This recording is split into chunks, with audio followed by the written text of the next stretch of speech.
Subscribe to GovExec Plus on YouTube and stay informed on the latest in public sector news, insights, and thought leadership.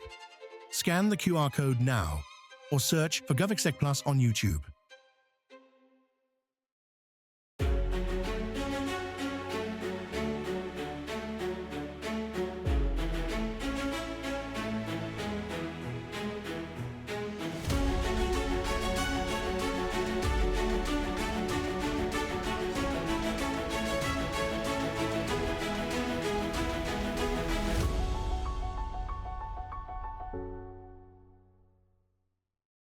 Hello, and thanks for joining us for AI on the Front Lines, Advancing Mission Readiness Through Automation, a dispatch from LEIDOS Tech Symposium brought to you by ThunderCat.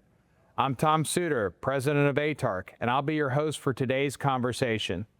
Across the Department of Defense, we're seeing artificial intelligence and automation being put to work in real, impactful ways. Whether it's predictive maintenance that keeps equipment mission ready, or AI that helps cut through mountains of ISR data, these tools are helping teams make faster decisions, work more efficiently, and stay mission focused. But as powerful these technologies are, they can't stand on their own. To really deliver value at scale, agencies need the right foundation in place. Things like secure infrastructure, clean and usable data, and strong governance to keep everything aligned and trusted. Without that foundation, even the most advanced tools can fall short. Today, we'll hear from leaders who are helping build that foundation and bring mission-ready AI to life. To discuss this further, I'm thrilled to welcome two industry leaders at the forefront of AI and automation in defense. I've got Kurt Steege to my immediate left. He's the Chief Technology Officer at ThunderCat. Welcome. Hey, Tom. Great to be here. And across the table from me, I've got Rob Linger, who's Vice President of Information Advantage at LEIDOS. Thanks. Welcome. And welcome to the LEIDOS Suppliers Symposium. No, it's been fantastic. I'm going to dive right into the first question, if I can.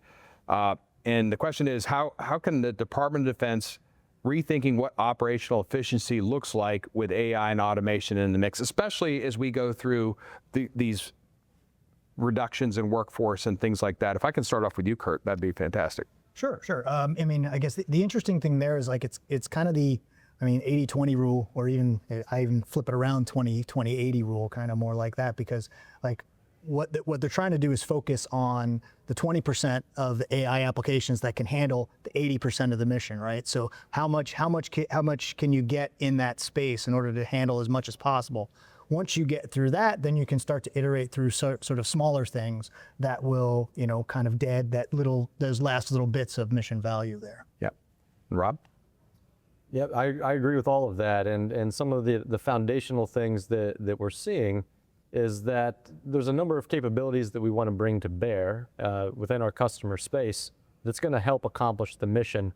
And we want to be able to make sure that we provide those solutions in a really secure way that is trusted by the customer, so that the outcomes can also be trusted. Yeah. I mean, that goes back to, kind of the overall arching idea that is behind DoD around Vaultus, right? Visible, accessible, understandable, linked, trustworthy, interoperable, and secure, making sure all those things work together in order to make these things happen. It's got to happen when you have over 1,000 apps right there and talking about investing over $1 billion in these things. Very true. So where are we seeing the biggest gains so far? Logistics, sustainment, ISR? And we'll go with you, Rob. The main places that we've seen a lot of advancement right now, one area would be software development, obviously. There's a lot of great tools out there that are really low-risk use cases for accelerating the software development lifecycle, your documentation, your unit tests, integration tests, anything that really helps lower tech debt is a great place to use AI and automation tools. Another place that we like to look at is document processing, or anywhere where you have large volumes of information that come in different formats and forms, and you have to do some level of extraction of information or some sense making across that information. Using AI and automation, right? And they could be the same thing, but they could also be different things. Using those tools together really allow you to streamline the workflows that are important to the mission owners and get to outcomes and get to value faster. Yeah, I mean, I think that's interesting when you mention automation and AI in the same space, because in a lot of cases, automation leads to the AI piece of it because of the mountains of data that I know we're going to talk about later. But I mean, you mentioned logistics, you mentioned a couple other things, and like the answer is pretty much yes across the board. Like DLA is using 55 different models in order to get through almost 50,000 different vendors out there. The Air Force is using tools in order to make sure that they can keep airplanes running and do predictive maintenance before that even happens. And you've got plenty of other cases on the ISR side, which we'll get into as well. Yeah, speaking of ISR, how is AI helping cut through the noise and the surface clutter that matters the most? And maybe we'll go with you. Yeah, sure. I mean, I guess in that space, you've got the whole idea of kind of, you talk about the signal and the noise, right? Finding that, or finding, I think we mentioned on one of our, prep calls discussing about like the needle in the haystack of needles, right? The Army DoD ISR is going to have, supposedly by the end of 2025, 180 zettabytes worth of information. That's as much as has been created in the entire history of the world, right? And how do we get through that? And how do we get through the data fusion side of things and pattern recognition and pulling all those things together? I mean, it's critical. No, that's right. And sort of along that line, you think about the number of sensors that we use today, right? Just the IoT side, where you don't really have the computer storage on the far edge, but you need to feed data, stream it back. And these sensors, the platforms that sensors are on, entire weapon systems, they're all developed sort of across time and by different vendors. So you have disparate data sources, and you have tons of disparate data sources. So being able to bring all of that data in, make sense of it, get some sort of normalization so that you can get sort of a common operating picture of what's going on with all of your IoT sensors, is very important to gaining that speed and that advantage, using your data and your information. Yeah, no, 100%. Yeah, my next question, predictive maintenance is often cited as a big win. What's actually working in practice, and how has industry helped move the needle? And we'll start off with you, Rob. Sure. So I know personally from a couple projects that I've worked on, we've applied AI algorithms and different types of machine learning methods to these different types of data sources that we are pull off of all of our equipment. One example being like towed arrays and everything like that in the sea space. Yep. And being able to really gauge what's going on with that equipment across time, train models up on those so that we can understand what components are going to fail when, and then also taking that and applying to the other end on scheduling the resources that need to be there to be able to do the repairs and the maintenance and the upgrades on that equipment, because different types of tasks require different skills.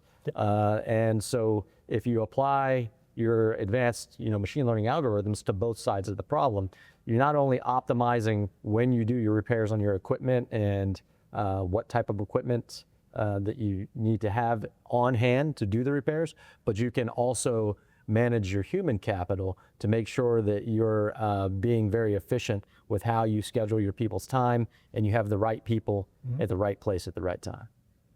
Yeah, no, I mean, I can pretty much reiterate most of that, right? And I talked a little bit about the Air Force side of things, but I think what's really important right here is the cultural shift that's happening right now. I spent some time in the government myself at some point, and there was a I don't know if the words that came out a lot was like, if it's not broke, don't fix it, right? And now we're taking this idea of using predictive maintenance to then, say, okay, no, like let's fix it before it breaks, right? So we can start to look at, you talk about sensors, you talk about these things where you can talk about, vibration, you can talk about heat, you can look at all these different components to see when something's going to fail, know what it's going to fail before it fails. That's fantastic. My next question is, it's around data, right? We are relying on data. All these great AI tools are relying on good data. How are you building the kind of data foundation these tools need to get accurate results? We'll start off with you. Sure. I mean, it gets back to following those principles, the same data principles I talked about a little bit earlier with Altus, which I'm not going to try to get into all those words again, but it follows that same procedure where, getting that information, understanding where it is. I mean, it's a question I certainly want to ask you too as well, is how you're seeing like where people are getting, like, how ready is that information and what can we use to then process that information? We talked about automation a little bit. We talk about, different types of machine learning algorithms that we can then take that data, take it in context, and fuse it with other information that we may have in that space. Yeah, definitely, and that is a big area that LEIDOS is investing in right now, is the data piece of the puzzle, right? Because if you think about, the gold rushes of old, or, the oil barons, right? Now it's data. Data is the new oil, right? That's right. Data's the new oil, or data's the new gold, and we want to be in the pickaxe business. So it's vitally important to be able to have your data in a state that we call AI ready. So AI ready data, I'm sure a lot of people talk about that. But what does that really mean, right? You need to be able to define what your data is in a way that not only humans can read, but more importantly, as we move towards an agentic space, it needs to be defined in a way that a machine can understand quickly.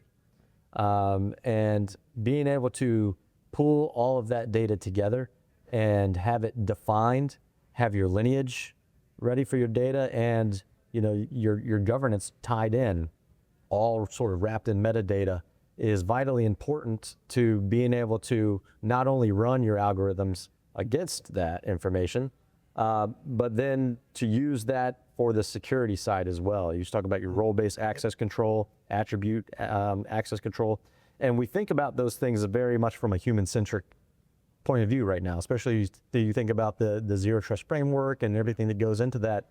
But leaning forward, right, we need to think about that from an AI agent point of view as well. Mm-hmm. So what agents need to have what data, and take it a step further, how do you secure an agent at the beginning of the chain from accessing information through 3 other agents that it shouldn't have access to?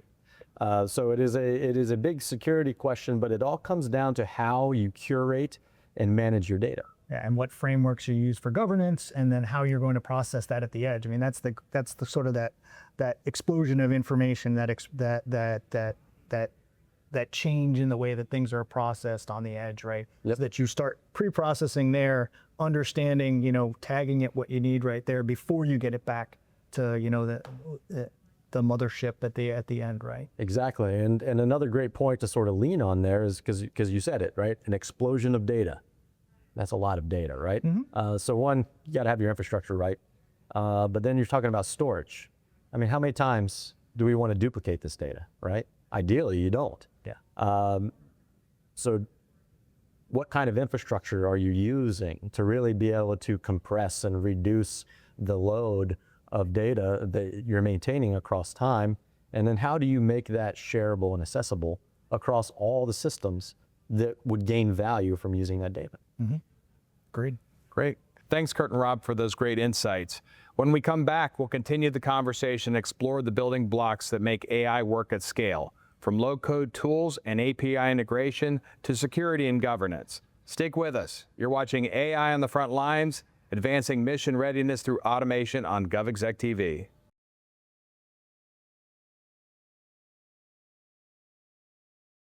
Welcome back to AI on the Front Lines, advancing mission readiness through automation, brought to you by ThunderCat. I'm Tom Suter, president of the Advanced Technology Academic Research Center, and remain your moderator for the second half of today's conversation. Earlier, we explored how AI and automation are helping the Department of Defense boost operational efficiency, improve sustainment, and support the warfighter in real time.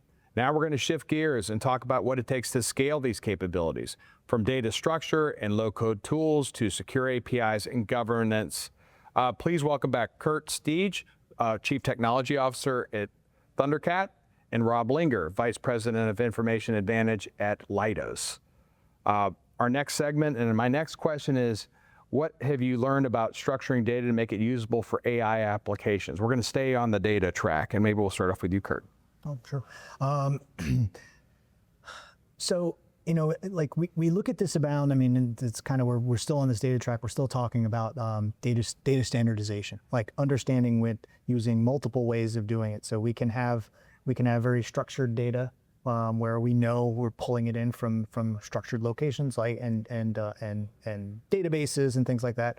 Or we can have very unstructured data where we're pulling in information from from satellite feeds, from cameras, and we can get through all of that information, looking at it, bringing it together, fusing it together, and standardizing it so that we can, do more with it, automate how that then gets fed into some of the agentic models that we were talking about earlier.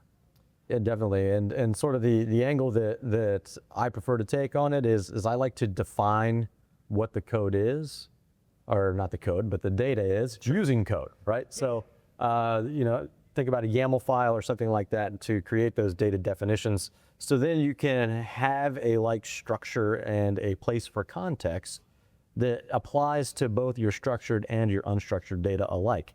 Having this sort of common semantic definition of data is really what helps you do things like agent-to-agent communication, as well as provide you an avenue to automate data discoverability, data catalogs, and all different ways that you'd have a human discover valuable data and apply it to their problem set.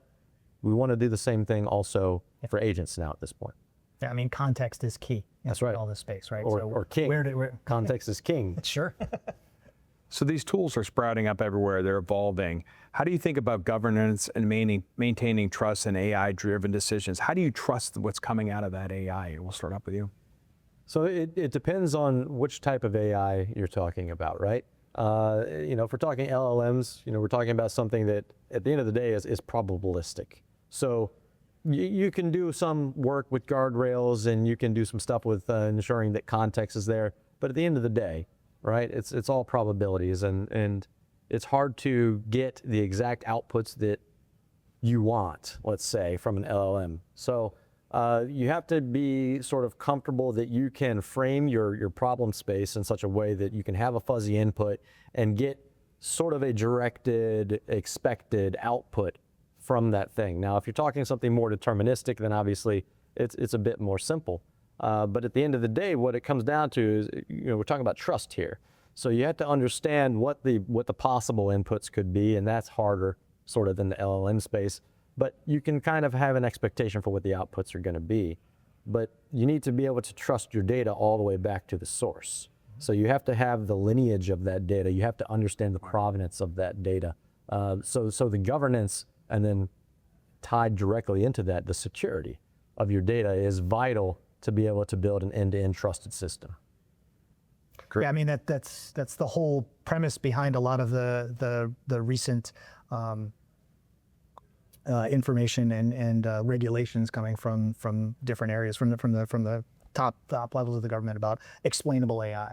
Understanding where something came from, understanding where that is. I mean, the other thing that's interesting that we have in there, and when we talk about responsible AI, is the idea of a human in the loop. So once you get to the critical decisions, right, understanding like, hey, that has to be made by a human before that goes out. And as we move through that process and we get to that point, we get to the point where, okay, now more of those things can be trusted. So we get to the idea that, now we can get to that 85% where that can be handled automatically, where we have the human in the loop for those critical final decisions. Yeah, great. And that's part of the DoD's, mandate at Right. that point and Right. their strategy. And just as a little quick follow-up, when is the best time to do that? From the beginning, at the end? How do you do this throughout the entire process? I mean, you use artificial intelligence in order to give you that information, right? So it's like, okay, now there's a critical decision that has to be made. Okay, here we go, right? I mean, what are you seeing there as well? Well, for me, you have to build that trust in from the beginning. Sure. You have to treat it the exact same way as you do with your software and your infrastructure. If you need to have a trusted system and it needs to be secure, you build security in at the beginning, For sure. right? You don't bolt it on after. You have to do the same thing with trust. if you try to back into your governance and your lineage and all of that, you're going to have a bad time. So you have to have a system, and you have to have people and processes in place to make sure that you're working that from the inception of a trust for sure. system. Yeah, I was talking more about like, so that final decision, right? So yes, layered frameworks in order to make sure that you have that you follow those rules, deal with the responsible AI, deal with the explainable side of the AI. But then at the end of the day, it's like, okay, I had to do this, you know, when the goal is to make sure there's a human in the loop for that final decision in a lot of cases. Great. Let's shift gears a little bit. Low-code and no-code tools have been really sprouting out over the last few years. How are they helping teams move faster? And how do you make that decision whether you're going to use low or no-code or not? And we'll start off with you.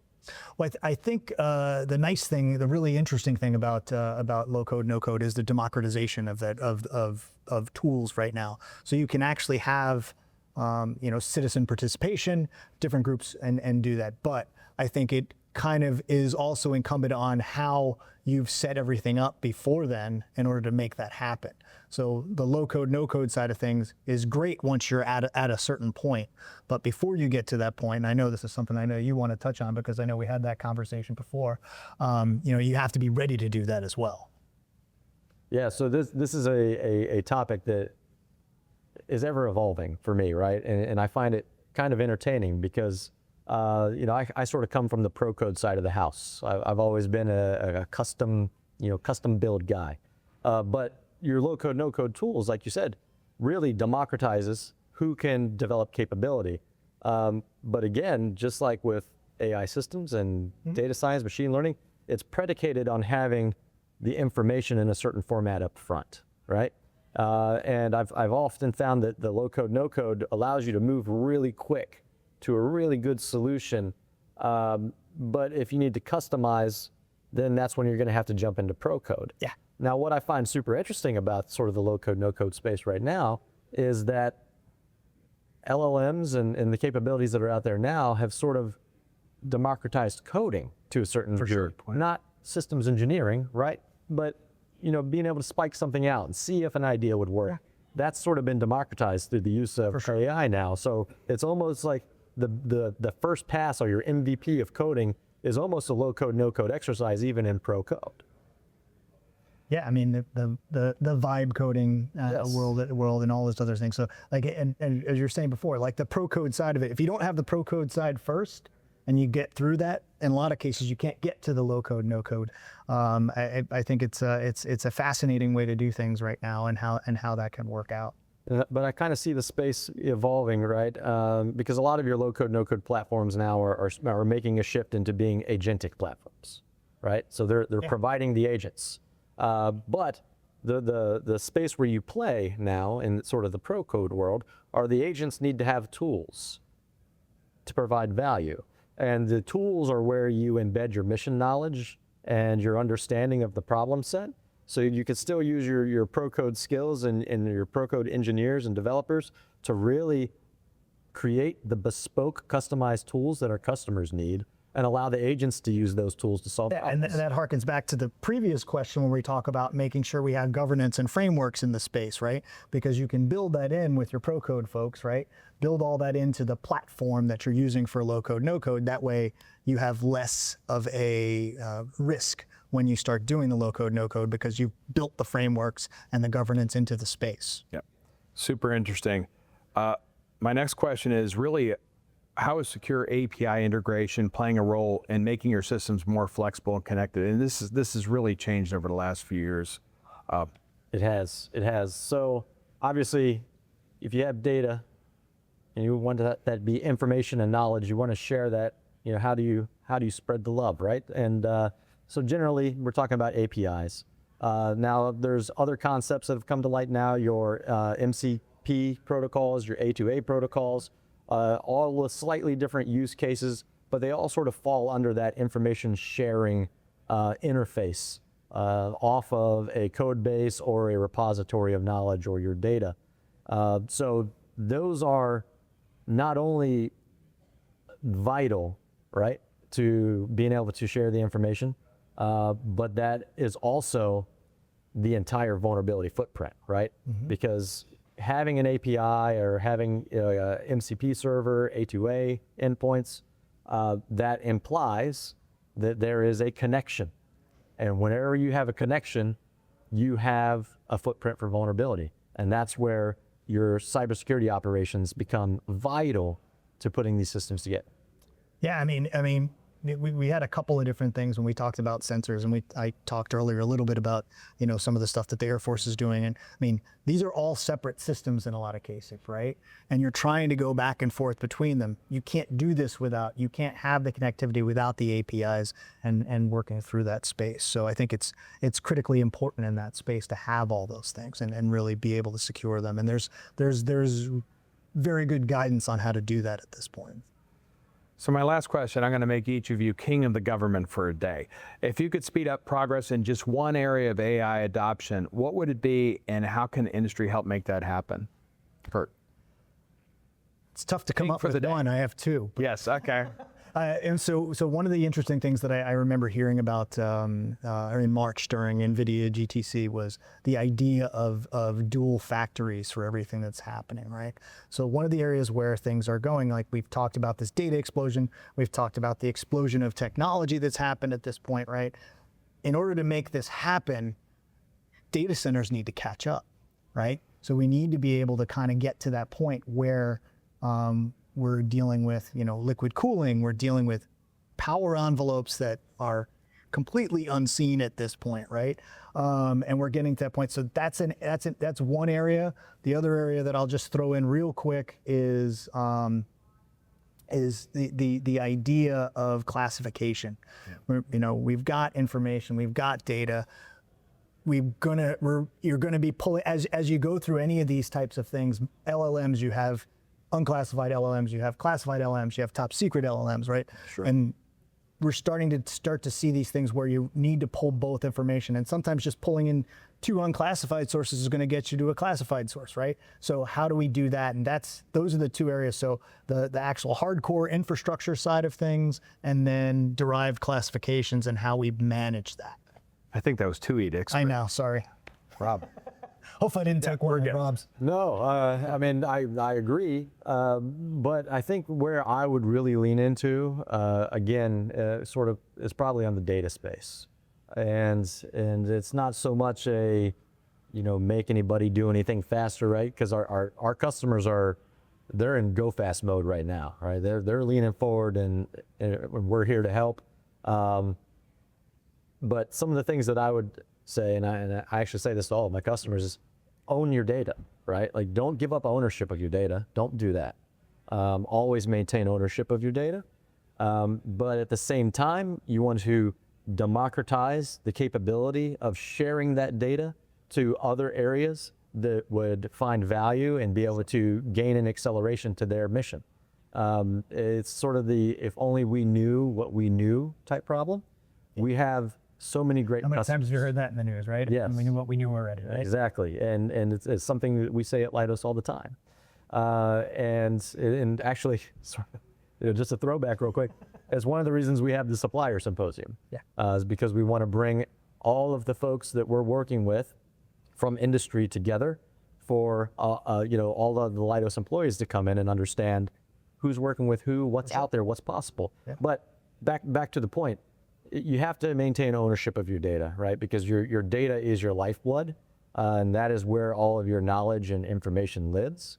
But every single person who works in your department or your division or whatever it may be should be a data steward, and they should own their data, and they should curate it and share it. Yeah. Great, that's all the time we have. Big thanks to Kurt Steege from ThunderCat and Rob Linger from LEIDOS for a great conversation today. And of course, thanks to all of you for tuning in. We've seen how AI and automation are already making a real impact, from streamlining sustainment to improving ISR and driving faster decisions across the mission. But to scale these tools and really make them stick, it takes more than technology. It takes strong data, smart governance, and close collaboration between government and industry. I'm Tom Suter, and this has been AI on the Front Lines, advancing mission readiness through automation. A dispatch from the LEIDOS Supplier Innovation and Technology Symposium on GovExec TV. See you next time.